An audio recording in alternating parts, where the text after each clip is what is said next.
berarti proses iya perjalanan lah.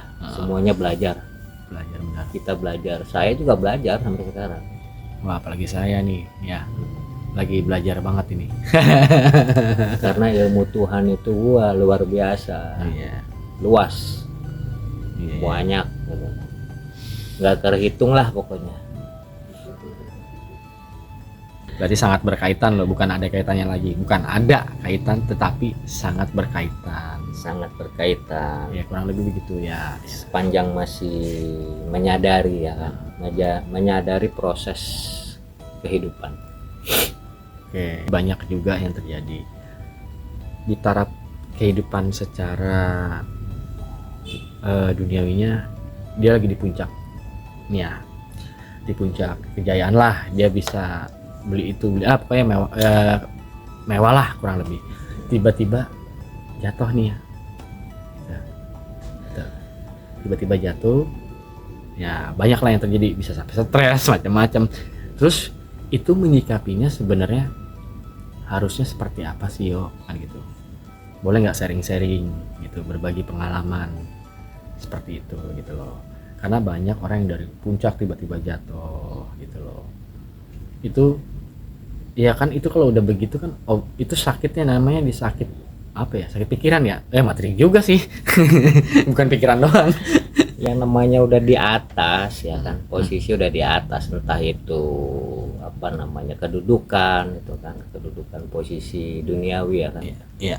kedudukan atau pekerjaan atau jabatan lagi di atas, tiba-tiba jatuh. Atau seorang pengusaha kaya raya tiba-tiba jatuh miskin misalkan, tadinya kaya jadi miskin gitu. Nah, itu kan luar biasa itu. Itu perjalanan juga sebenarnya kalau menyadari apa yang telah dilakukan. Namanya jatuh tuh biasanya tergelincir kan gitu kan, tergelincir dari hal-hal ya yang membuat lupa diri. Jadi namanya lupa diri berarti kan nggak sadar diri, tidak menyadari kan itu apa yang telah dinikmati atau yang sedang dinikmati. Itulah yang membuat jatuh, yang membuat tergelincir.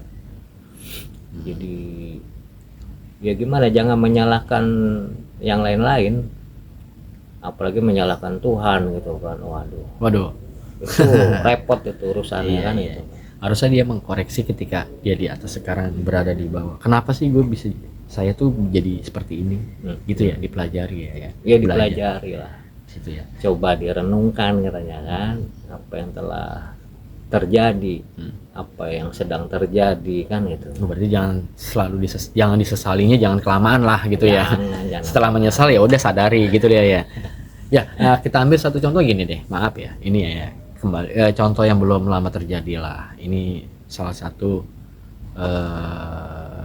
tokoh ya dia ini ya, maaf ya kalau saya sebut namanya ya misalkan Gus Miftah kemarin dengan si tukang es. Itu kalau menurut ayah nih, secara pandangan ayah itu kesimpulan seperti apa sih sebenarnya gitu loh. Ya disitulah gambaran gitu. Iya, lebih tepatnya gambaran kan kalau nggak salah ya, bukan kalau nggak salah, jadi kayaknya berkaitan dengan yang pertanyaan yang tadi nih gitu loh, ketika dia di atas itu kayak ke situ deh. Iya, itu gambaran atau pembelajaran lah untuk kita semua. Contohnya kita ambil di situ nih. Nah, kita semua, nggak hanya terjadi pada tukang es gitu kan. Sebenarnya sama aja, cuma nggak terekspos saja. Sebenarnya banyak ya.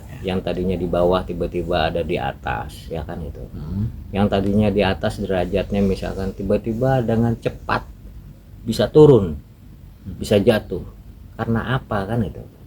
Ya karena dirinya yang tidak hati-hati, tergelincir kan gitu.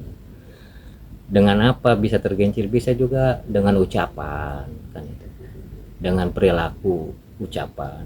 Itu bisa menjatuhkan yang dibilang apa, harga diri lah kan itu yang disebutnya itu. Jadi gampang aja.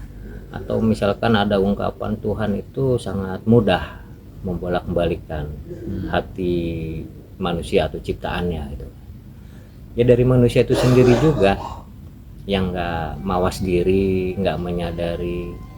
Jadi kita memang harus mawas diri, hati-hati dalam berucap, bertingkah laku kan itu. Karena secara langsung atau tidak langsung itu berpengaruh untuk duniawinya itu yang dilihat dengan mata, apalagi seorang public figure atau pejabat Iya, kan iya. gitu kan. Hmm. Itu cepet tuh viralnya, cepat ya kan. Nah, itu kan jadi siapa yang direndahkan, siapa yang dihujat, nggak usah berkecil hati. Ya, gambaran sebenarnya. Itu sebenarnya gambaran. Baik, Jadi sip. di sini nggak ada yang disalahkan, tuh nggak ada. Sebenarnya mawas diri aja. Oh, berarti nggak ada yang salah sih sebenarnya. Nggak ada yang salah. Bersyukur harusnya, yang dihujat dihina itu harusnya bersyukur. Bersyukur kenapa? Karena semakin kita direndahkan gitu kan, itu dibalik itu pasti ada hikmahnya. Nggak selamanya direndahkan itu kita benar-benar jatuh gitu kan, Benar hina, gitu. Hina hina. berarti ya. Di mana apa di mata manusia aja.